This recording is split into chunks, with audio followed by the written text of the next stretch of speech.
श्री कुंज बिहारी श्री हरिदास। राधे राधे दोस्तों, कैसे हैं आप सभी लोग। आई होप सब अच्छे ही होंगे। देखिए, अभी तक आपने कृषु के चैनल को सब्सक्राइब नहीं किया है तो प्लीज़ लाला के चैनल को सब्सक्राइब कर लीजिए, बेल आइकन भी प्रेस कर लीजिए, जिससे लाला के जो भी न्यू वीडियोस होंगे उसकी नोटिफिकेशन आपको इजीली मिल सके। तो आज का जो हमारा वीडियो है वो एकादशी के ऊपर है और इस बार भी बहुत सारा कन्फ्यूज़न है। तो आज के वीडियो में आप प्लीज़ एंड तक बने रहिएगा, क्योंकि मैं आपको सभी चीज़ें जो है क्लियर करूँगी। तो पहले मैं आपको बता देती हूँ कि आज के वीडियो में हम क्या क्या डिस्कस करने वाले हैं। तो आज के वीडियो में मैं आपको जो हमारी एकादशी है, परिवर्तनीय एकादशी, उसके बारे में थोड़ा सा बताऊंगी। इसके बाद हम जानेंगे कि प्रारंभ तिथि क्या है और सबसे एंड में हम जानेंगे कि पारण समय क्या है और जो तिथियों का कन्फ्यूज़न है वो क्यों हो रहा है। तो सभी कुछ हम आज के एक ही वीडियो में जानेंगे और महत्व का जो वीडियो है वो मैं कल अपलोड करूँगी। तो अभी तो प्लीज़ एंड तक बने रहें आप, क्योंकि आपको जानना ज़रूरी है कि क्यों है कन्फ्यूज़न दोनों डेट को लेके और फाइनली हम किस डेट पे जो है फास्टिंग कर रहे हैं। तो चलिए हम वीडियो शुरू कर लेते हैं और जानते हैं हम थोड़ा कुछ जानते हैं हमारी एकादशी के बारे में। तो देखिए, जो परिवर्तनीय एकादशी है उसके बारे में मैं आपको थोड़ा सा इंट्रोडक्शन दूंगी और थोड़ा बताऊंगी कि क्या है। तो देखिए, हमारे जब श्री हरि, जब हमने उनको सुलाया था, जब वो शयन में गए थे 4 महीने के लिए, तो जब हमारे श्री हरि 4 महीने के लिए जब सोते हैं और उठते कब हैं वो देव उठनी एकादशी पे, और सोते कब हैं वो देव शयनी एकादशी पे। तो इसके इन 4 महीनों, इन 4 मंथ के बीच में जो है एक टाइम ऐसा आता है जब हमारे प्रभु जो है करवट लेते हैं। तो ये वही एकादशी है जिस दिन हमारे श्री हरि शाम के टाइम जो है अपने अपने आप को थोड़ा सा मोड़ते हैं, यानी थोड़ी करवट लेते हैं, इसीलिए इसको हम परिवर्तनीय एकादशी कहते हैं। तो आपने ये तो जान लिया है कि इसको हम परिवर्तनीय एकादशी क्यों कहते हैं, क्योंकि हमारे श्री हरि थोड़ा सा परिवर्तन करते हैं अपने सोने की अवस्था में। अब हम जानते हैं कि इसको जलझूलनी एकादशी क्यों कहते हैं। तो देखिए, जब हमारे कन्हैया का जन्म हुआ था, अभी अभी कुछ दिन पहले हमने जन्माष्टमी सेलिब्रेट की थी, तो हमारे कन्हैया का जन्म हुआ था। इसके बाद ही ये 16-17 दिन बाद जो है ये जल झूलनी एकादशी पड़ी थी। मतलब पहले तो ये सिंपल ही होगी, इसके बाद ही हमारी यशो मैया ने कुछ किया था, उसके बाद ही इसका नाम जो है परिवर्तनीय एकादशी पड़ा। तो देखिए, लाला के जन्म जब लाला प्राकट्य हो गए उसके 16-17 दिन बाद जो है हमारी यशोदा मैया जो है यमुना घाट पे स्नान करने गई थी। तो स्नान करने गई थी तो ये कन्हैया भी मैया की गोद में साथ ही गए थे, और साथ गए थे तो मैया ने पहली बार जो है अपने कन्हैया को, जब कन्हैया कितने दिन के थे, देखिए अभी तो हमारे कन्हैया के जन्मोत्सव के बाद 15 दिन बाद आती है राधा अष्टमी, और उसके 2-3 दिन बाद जो होती है हमारी नवमी, दशमी और एकादशी। तो 3 दिन बाद, यानी 15, 16, 17 दिन बाद हमारे कन्हैया पहली बार यमुना घाट पे गए थे, और वहाँ पे यशोदा मैया ने जो है लाला का पूजन किया था। उनको यमुना मैया का जल स्पर्श करवा के जो है पूजन उनका किया था, घाट पूजन किया था। तो एक तो था कि यशोदा मैया स्नान करने गई थी और दूसरा था कि लाला का घाट पूजन किया था। तो इसलिए इसको हम जल झूलनी एकादशी कहते हैं। ढोल ग्यारस पे आपने देखा होगा विमान सजते हैं और हमारे कन्हैया की झांकियाँ जो है निकलती हैं। वो कारण यही है कि यशोदा मैया अपने लाला को लेके यमुना घाट पे गई थी और हमारे लाला का घाट पूजन हुआ था, यमुना दर्शन करे थे हमारे कन्हैया ने। तो ऐसे ऐसे हम ढोल ग्यारस भी कहते हैं और जल झूलनी एकादशी कहते हैं। अब हम जान लेते हैं कि इसको और किन किन नामों से बुलाते हैं। तो देखिए, इसको हम परिवर्तनीय एकादशी कहते हैं, पदा एकादशी कहते हैं, जयंती एकादशी कहते हैं, क्योंकि बामन भगवान का प्राकट्य उत्सव भी जो है इसी एकादशी के नाम से जाना जाता है, जयंती, बामन एकादशी। तो ये सभी जो हैं इस एकादशी के नाम है। बहुत सारे नाम हैं एकादशी के, और सभी नामों के पीछे कुछ ना कुछ कहानियाँ हैं।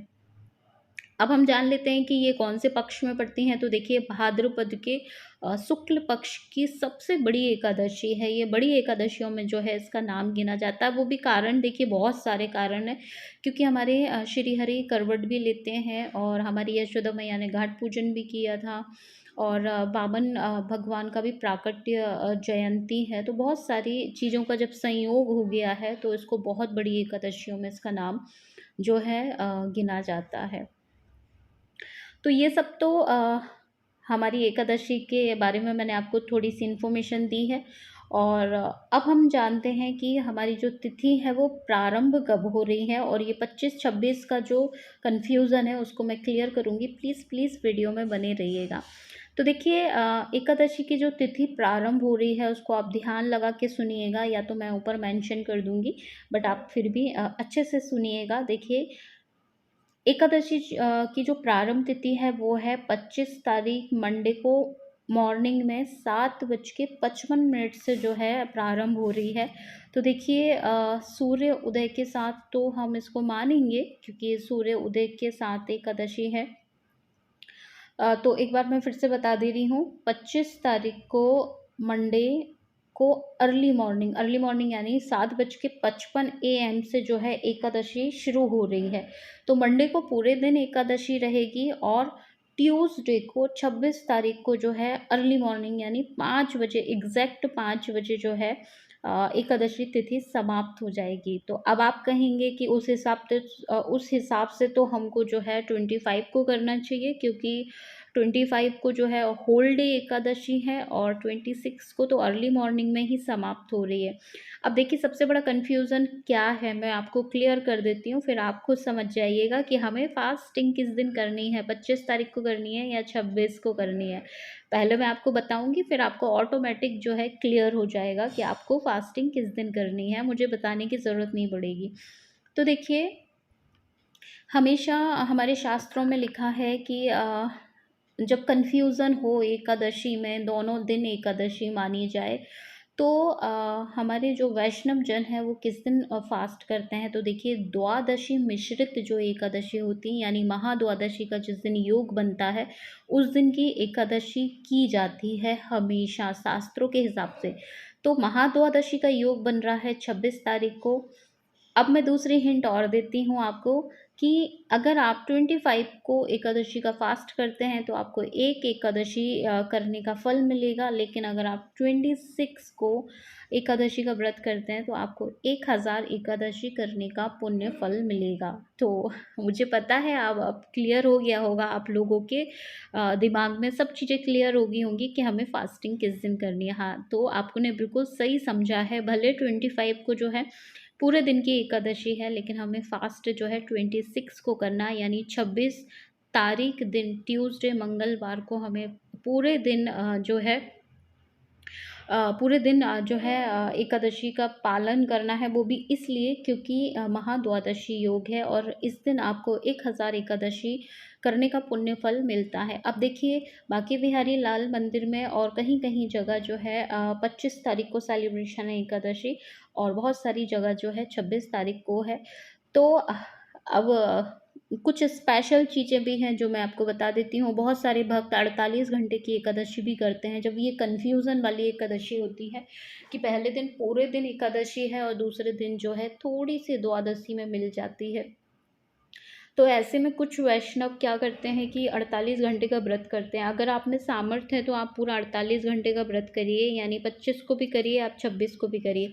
लेकिन आप में अगर सामर्थ्य नहीं है तो फिर आपकी चॉइस है। आप 25 को करेंगे तो आपको एक एकादशी करने का फल मिलेगा, 26 को करेंगे तो आप जो है आपको 1000 एकादशी करने का पुण्य फल मिलेगा। इस दिन बामन जयंती भी है, तो हमारे प्रभु के 10 अवतारों में से एक अवतार है हमारे वामन प्रभु, तो उनका भी जो है जयंती है, इसलिए 26 तारीख को और ज़्यादा स्पेशल हो रही है एकादशी।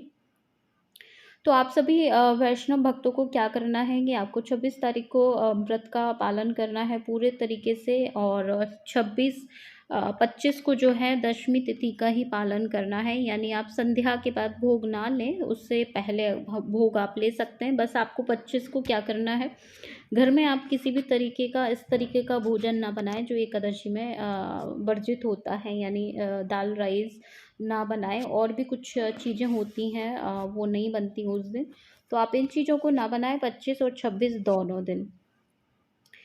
अब हम 26 को फास्ट कर रहे हैं तो हमें 27 को पारण करना है, तो पारण समय भी आप नोट कर लीजिए। पारण समय हमारा 27 को रहेगा 6:12 से लेके 8:36 तक जो है आपको पारण करना है। एक बार फिर से सुन लीजिएगा आप। तो 27 तारीख को आपको पारण करना है 6:12 से लेके 8:36 तक आप जो है अपना पारण करिएगा। 26 तारीख को जो है पूरी तरीके से एकादशी का पालन है और महाद्वादशी योग है, इसलिए आप 26 तारीख को व्रत करें, 27 को आपको पारण करना है। और आप सभी भक्तों को जो है परिवर्तनीय एकादशी, जल झूलनी एकादशी की ढेर सारी शुभकामनाएं। अब आई होप आप लोगों ने पूरा वीडियो देखा होगा और अब आपको कोई कन्फ्यूज़न नहीं होगी। तो वीडियो अच्छा लगा हो तो प्लीज़ शेयर करिएगा ताकि और भी भक्तों को पता चल सके। तो हम मिलेंगे अब लल्ला के नेक्स्ट वीडियो में, तब तक सबको श्री कुंज बिहारी श्री हरिदास, राधे राधे।